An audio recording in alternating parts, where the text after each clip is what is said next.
ஹல்லேலூயா ஸ்தோத்திரம். இந்த புதிய நாளை இயேசப்பா தந்திருக்காரு.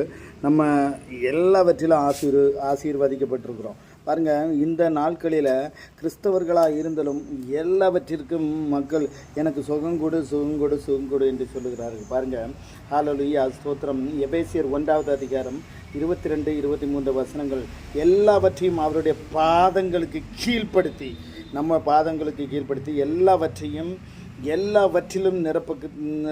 நிரப்புப்பவருடைய நிறைவாக்கி சரீரமான சபைக்கு அவர் எல்லாவற்றிற்கும் மேலாய் தலையை தந்திருந்தார். நமக்கு தலை யார்? ஏசப்பா.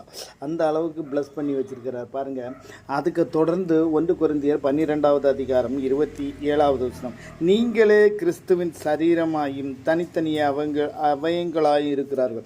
இப்போ ஏசப்பா தலை, நம்ம அவயங்கள் எல்லாம் சரீரமாய். ஸோ இப்படி இருக்கிற நாட்களில் நீர் தலையாக இருக்கும்போது எங்களுக்கு